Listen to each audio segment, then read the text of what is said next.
First of all, I'd like to thank everybody for coming. We're very excited about the opportunity to participate in this regional. Four outstanding teams. I think when you look at it from an RPI standpoint, it might be the toughest regional statistically speaking. So I have a tremendous amount of respect for all the opponents in this field. Feel very good about our team. These kids did an outstanding job during the regular season, and now we're looking forward to the second step of NCAA postseason play. We'll take questions for the student athletes again. Please say your name and your affiliation before asking the question. I'll start. Walter Villa from writing for Lakeland Ledger. Darnell, back in your hometown, can you talk about what this means to you to be playing here? It definitely means a lot to me. Family and friends, they try to come up to Orlando as much as possible, but to be back at home, a couple of minutes away from my home exactly, it feels good just to see familiar faces in the stands and even playing against familiar faces that I played against all through high school and through travel ball. Were you a Canes fan growing up? Or? Uh, really wasn't that big of a college baseball type guy. I just loved to play baseball. I really wasn't big time going to baseball games unless it was my baseball game. So it really wasn't that big of a thing. Brian Levine for The Voice. Could be for either Darnell or Joe. You both played in regional last year. How does that experience and coming so close help you this season and what you want to accomplish? I'll start. Definitely playing last year, taking that step to make it to a regional, it felt good. It was the new experience for us, but we didn't come out to the top hand where we wanted to be, and that helped us this year. We have that taste in our stomach where we know what it's like. We've seen the crowd, we've seen the intensity and the competition that we're gonna face, and now this year just we have the experience already. We know what we got to do just to get on top and hold the trophy on up on Sunday. Yeah, same thing as Darnell said. Last year, we played at Florida State, and they have a really good atmosphere for baseball. So I think a lot of the guys who played on last year's team kind of know going in what we're going to get out of, the atmosphere. Miami's got a good atmosphere as well, and these are three competitive teams. So I think that's helped everybody kind of get prepared for what's coming, and you're not going to get kind of surprised by anything. And so I think that's the biggest thing. I think we've put in the work and stuff like that. So I think we'll be good to go. Mary Stevens, Valencia Boys. You guys played earlier here Mhm. and won. How does that help you? How does that build your confidence? Can you just talk about that? I think it builds our confidence, but I think our group of guys are pretty confident as it is. So, but I think it's helped because you get the whole dimensions down. You're playing it at we've already played here at the field, and you've got the atmosphere. You know what it's like. I mean, there's probably going to be a little bit more fans this time out, but it's not going to be much different. So I think it's good when you go out and you play on the field, and you know how the atmosphere is like, and I think that's going to be the biggest thing. We're not going to be surprised by anything. Um, yeah, I totally agree with Joe. Being an infielder, it's different surfaces that we got to play on, and the fact that we've played here already. This is actually my second year playing here, and the fact that we know exactly what we're gonna get. There's no different things that's gonna be happening. Like you said, it's gonna be more fans, but that just helps us play even harder. Coach, question for you. Can you talk about Eric Barber, a freshman outfielder for you? It seemed like limited opportunities done really well for you in over 400. Yeah, Eric's done a great job for us, and you're right. It has been somewhat limited opportunities, but the opportunities that he's had, he's taken full advantage of. And there's no better summary of that than what he did last weekend. Filled in for an injured Alex Friedrich and did a great job. Eric is a guy that's got a bright future here in this baseball program. Extremely hard worker, a complete player. He runs, he hits, he throws.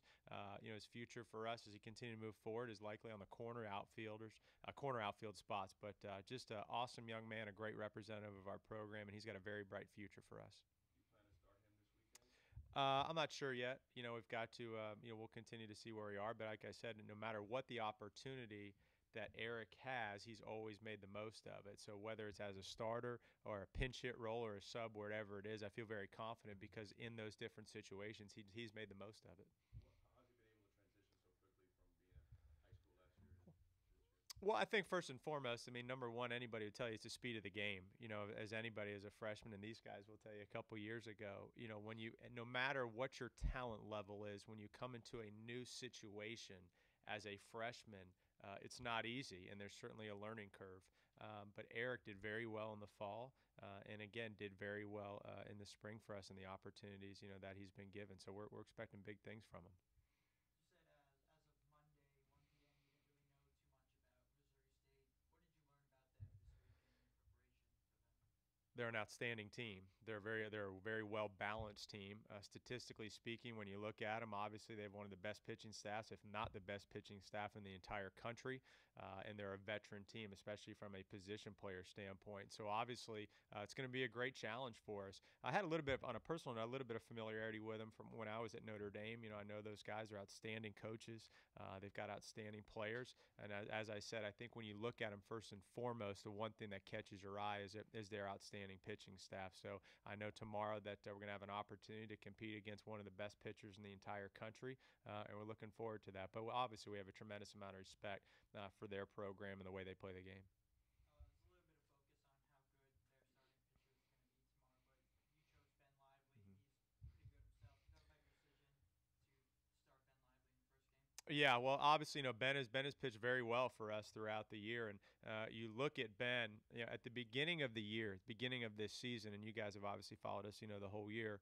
I said at the beginning of the year that one of the keys to the success of our season was the development of Ben Lively. And Ben has developed, and he's done a great job. Like any pitcher through the course of a 56-game regular season, he's had some ups and downs. But the one thing about Ben is that anytime he's had the down, he's rebounded. He started out the year as, pitching on Fridays and Saturdays for us. We actually put him in the bullpen for a little bit of time just to try to get a few things straight with him mechanically. And since that point, about 2 months ago, he's been fantastic. Ben, when you talk about his stuff, from a pitching standpoint, a pure pitching standpoint, I mean, is great. I mean, there's no question. I mean, he's got the frame, he's got the body, he's got an upper 80s, low 90s mile an hour fastball, and he's very extremely competitive. So Ben has definitely earned the right to pitch game one of this regional for us. For Darnell, if it does get to playing Miami again, what's the feeling between the teams? Because obviously when you were up there in your home game, things got a little, I read in your own website, near Yeah. fracas. So things got a little heated in that game. What's the feeling, do you think, between your team and Miami? The feeling right now, I don't think it's no negative feeling against it. It's just the competitive aspect for both us and Miami that we both have, and I don't think there's gonna be any type of negative animosity against us. It's just we're both competitive teams. We both play hard and we both want to win. So I don't think there's any gonna be anything negative for if we do play Miami in the season. Joe, same for you. Any carryover you think from what happened up in Orlando? No, I don't think so. I think it was just that play that happened was just more of just people getting into the moment, and guys, we talk about it all the time. Coach talks about it. Guys who are invested in what they do, they play with emotion. So I mean, that's kind of what happened there, and we play with emotion too. So I think it's just going to be a well fought out game, and it's going to be competitive. No matter who we play, whether it's Miami, Missouri State, or Stony Brook. So. Darnell, as a hitter, what's your mindset going into a game knowing that you're going to be facing such a dominant pitcher who's been successful this season? Mindset is just you got to be competitive. It's me versus him. He's on the mound. I'm in the box, and Coach Mercadante gave us a little game plan that we go against, and we just got to stick to it and stay with our approach no matter what it is. Every hitter is different, and my approach is just I got to stick to it and be successful. Coach, for you, when you did beat Miami this year, I think you used like 6 pitchers. If that were to come to play, is that something that you would do again? Possibly, yeah, that question. One of the things is when you're getting in the middle of the week, first of all, any decision that you ever make as a coach, you're trying to do it to set yourself up to put yourself in the best possible position to be successful. And we have had some success with doing that, particularly in the middle of the weeks, by throwing a lot of different guys out there. And at the end of the day, they've got to go out there, whether it's 1 inning or 2 innings, and go out there and do their job. So, I mean, we'll see once we get in that situation. As of this moment, from a pitching standpoint, game one has been lively, and obviously game two is just TBD, and it'll remain that contingent upon the matchups. I feel very good about our pitching staff. I think when you look at the success that this team has had this year, one of the areas that we have continued to flourish and gotten better from last year is our pitching staff. And obviously, we've got tremendous depth, I believe, at the front end of the rotation. Obviously, the back end, led by obviously Roman Madrid and Joe Rogers. Any other more